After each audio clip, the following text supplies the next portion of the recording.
This is a good list that I've put together, inspired by a couple of others and my own contribution, and I'd like to share this list with you. First, learning the power of purpose. A person who has purpose in their life, they have something to go for, some meaning. One writer described it, for some people it becomes a magnificent obsession.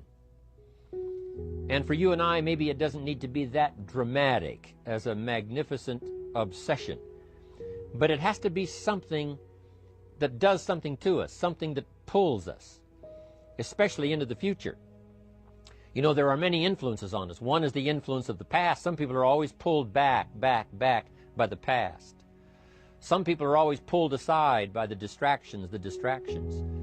But here's what's powerful. If you have a list of high purpose in your life, it pulls you toward the future. And the more powerful the purpose is, the stronger it pulls. And here's the other great advantage if you have purpose for the future. It pulls you through all kinds of challenges and all kinds of difficulties. If you don't have these strong purposes for the future, it's easy to get swallowed by a bad day. It's easy to be almost annihilated by a poor month. And it's easy sometimes to almost disappear beneath the waves of a year that goes backwards if you don't have something to pull you beyond that year. So if you want something to pull you through all kinds of challenges, all kinds of difficulties, and things that come at you, you got to have something on out there, beyond today, beyond next week, beyond next month, beyond this year, that pulls you into the future. And the clearer it is, the stronger it pulls. The more dynamic it is, the more it affects your life, your spirit, your heart, your soul. It also creates imagination. It gets your mind working on how to achieve that purpose. And if your mind will work, and if your heart works, and if your spirit works, and if you have good input, like good ideas, I'm telling you, there isn't anything you can't accomplish. So that's one of the great powers that'll make a variable of you, and that is purpose. Here's the next one, self-confidence. Where does self-confidence come from? And this is the best advice I can give you on that. Not neglecting, first of all, the small daily disciplines. Self-confidence really comes from feeling good about yourself.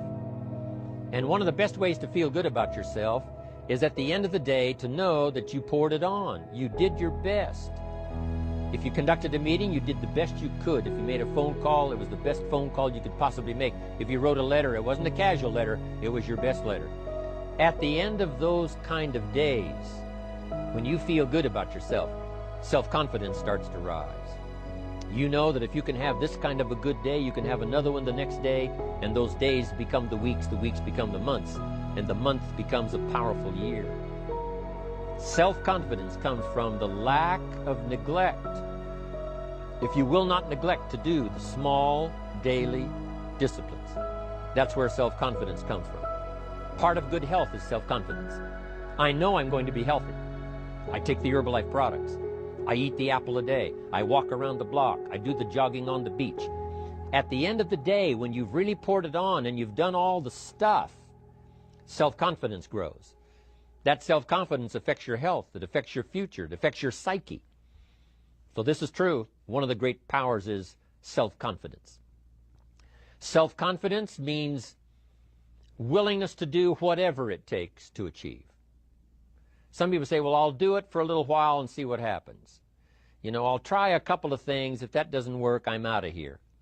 And all of us know that that kind of person doesn't have much of a future. But if you're willing to do whatever it takes, if I have to learn a couple of things, I will learn those things. If I got to learn 5 or 6 things, I'll learn all 6. If I have to take an extra class, I'll take an extra class. If I've got to read the books, I'll read the books. If I have to consult with people who know more than I know, I will do the necessary consulting. Whatever it takes, I will do. That starts to develop unbelievable self-confidence.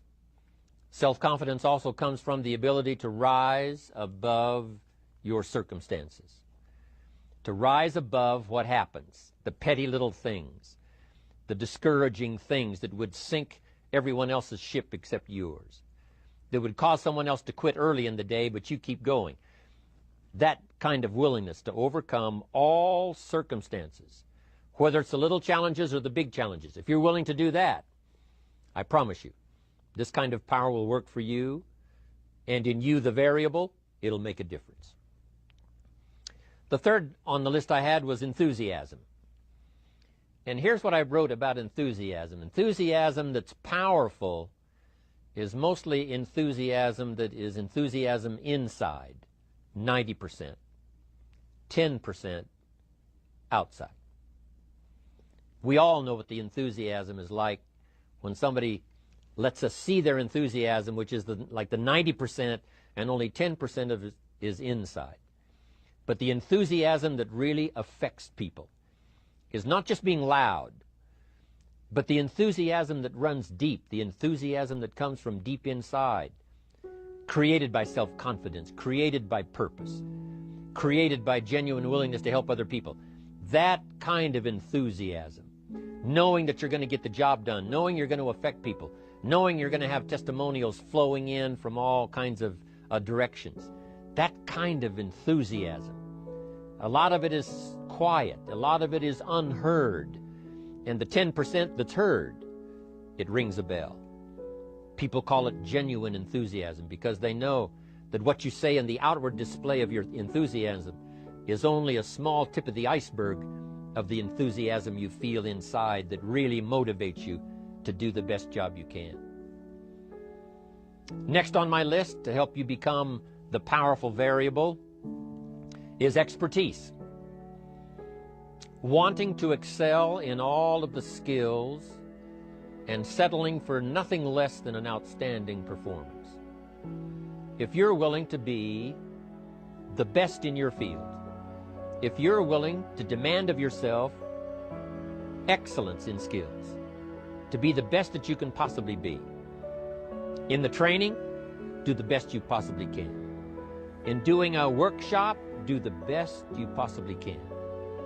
Developing the skills of using your personality, developing the skills of language, developing the skills of influence, developing the skills of organizing. If you're willing to be an expert in all of the skills, Herbalife has the way for you to invest those skills and not only make a handsome living, not only make a lot of money, but if you would so desire and if it would be your purpose, a chance to make your fortune. Expertise, excellence in skills. Here was the next one on my list, making a powerful contribution to you, the variable, and that is preparation. Well prepared. And preparation, of course, involves a whole lot of things. A big share of our life is preparing, getting ready. When we go to the first grade in school, we're just preparing for the second grade. After we've finished 2 grades, the 2 grades prepare us for number 3. Sometimes it seems like a long, excruciating time.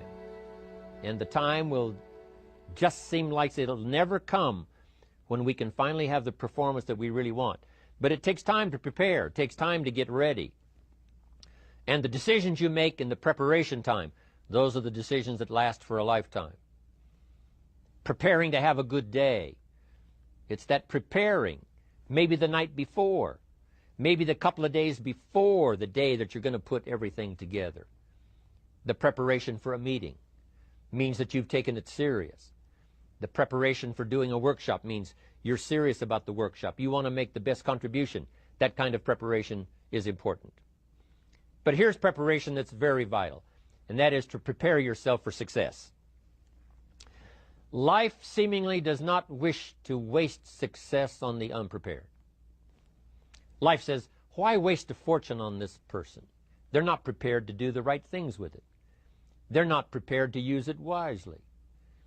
If a fortune was bestowed upon this unprepared person, it would probably be wasted.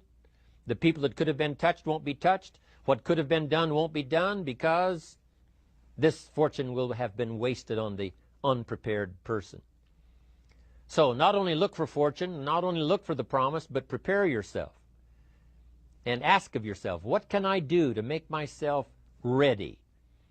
Because remember, life was designed not to give us what we want, not to give us what we need, but life was designed to give us what we deserve.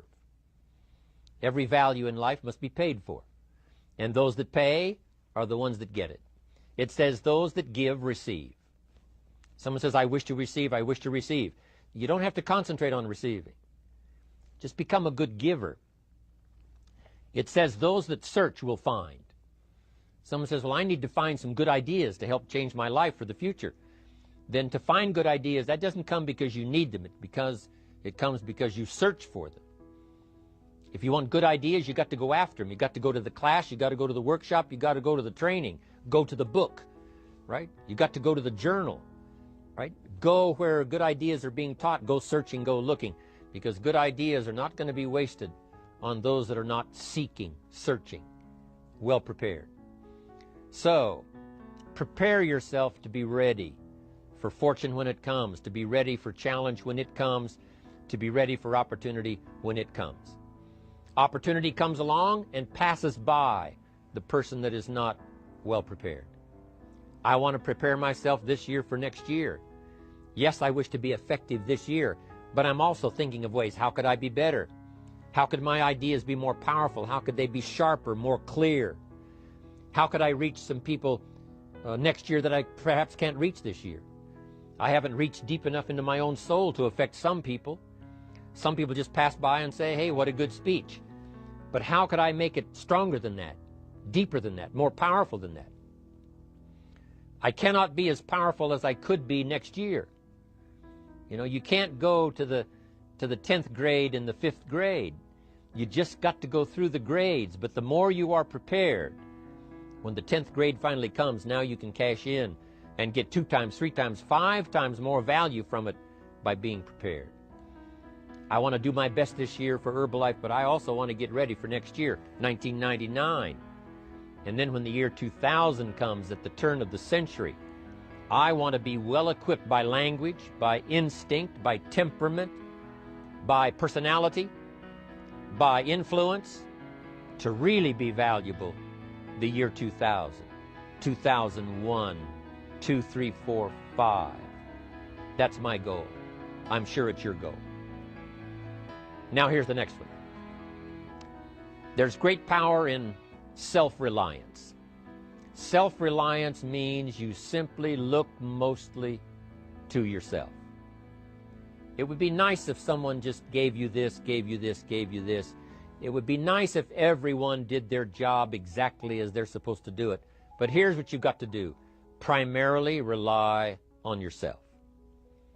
Primarily say, I'm the person responsible. And I will learn the necessary skills so that I can help people learn their skills. If I need lots of people to do certain things to build my organization, that is what I must have. But I've got to be the final backstop. I've got to be the final one that people can rely on. So that if this is missed and this is missed, I can catch up. I can fill the gap. I can do the job.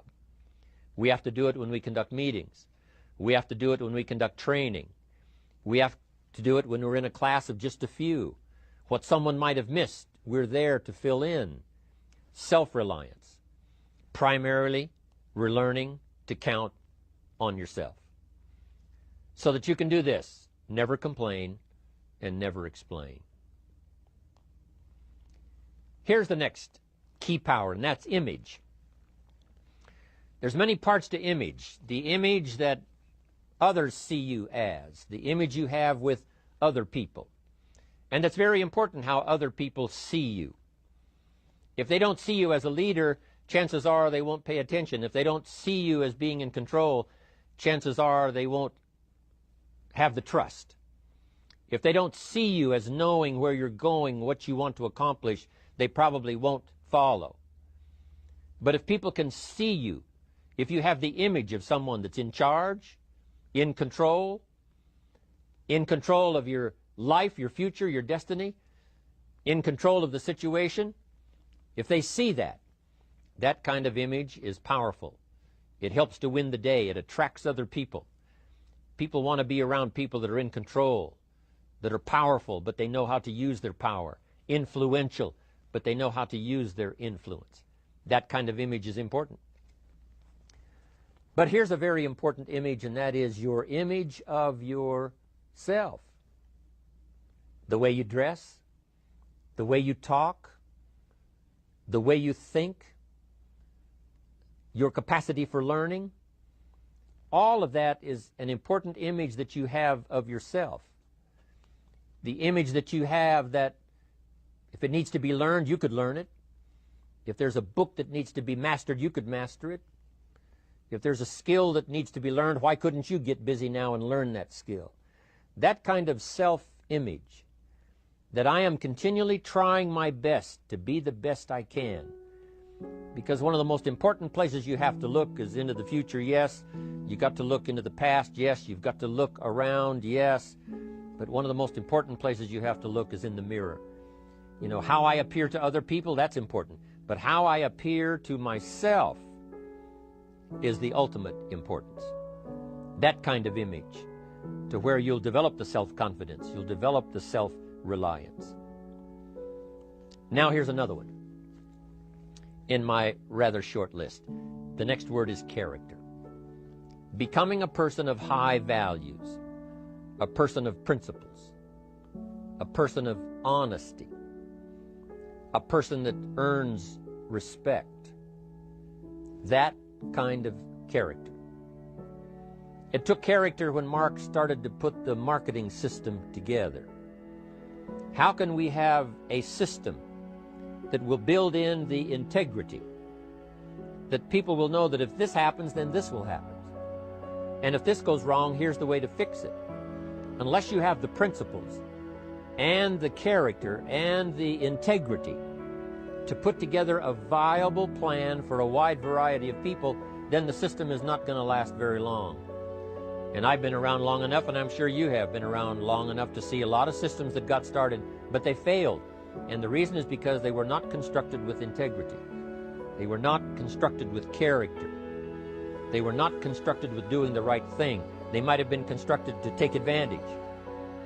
You know, cash it out as quickly as possible and leave. Mark was involved when others took advantage of him all those years ago before Herbalife.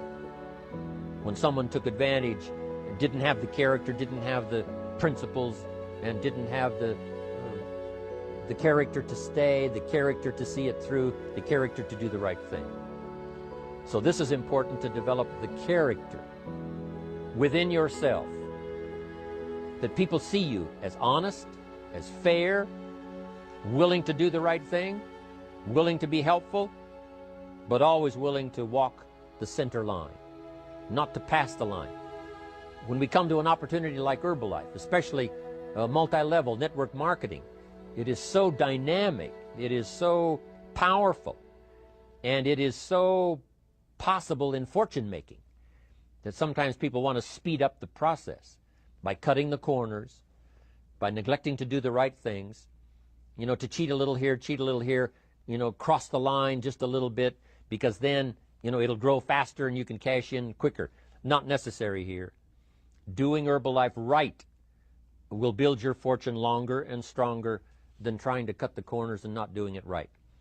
If we'll have the integrity that Mark had when he started it, and keep perpetuating that we will do the right thing by the marketing system, the right thing by a distributor who has a customer and they take care of that customer belongs to that distributor. That kind of integrity in the marketing system, the kind of integrity we have among each other, the kind of character we have to rely on each other, because here's what we cannot do. We cannot do this by ourselves. Mark's got to count on me. I've got to count on Mark. We've got to count on the president's team. The president's team has to count on the chairman's club for advice and counsel. We have to count on the millionaire team, the tabulator team, the world team. We've got to count on the distributor. We've got to count on the distributor giving the right message to the potential customer.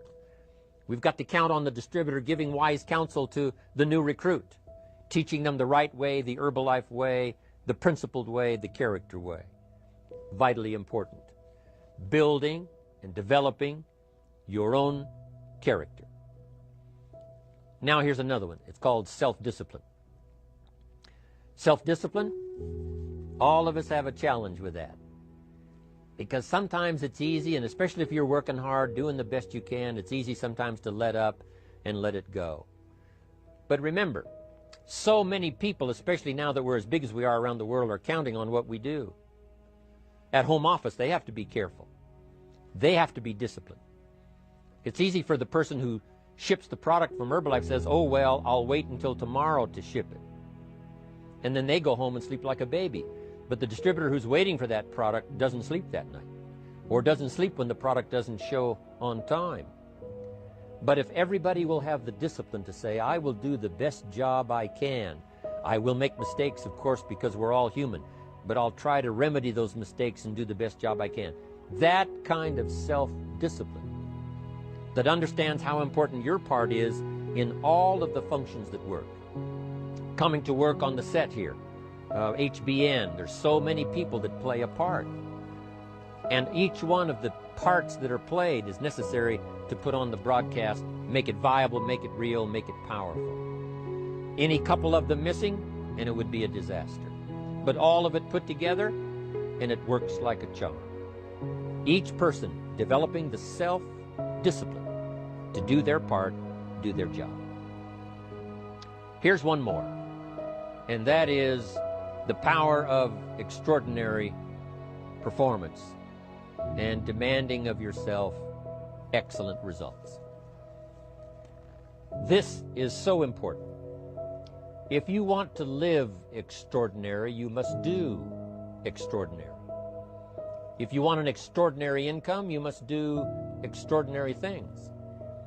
If you want an extraordinary fortune, you must go with the demands of what it takes to have that fortune. Mark has made such a fortune, it's almost beyond comprehension what the numbers really are.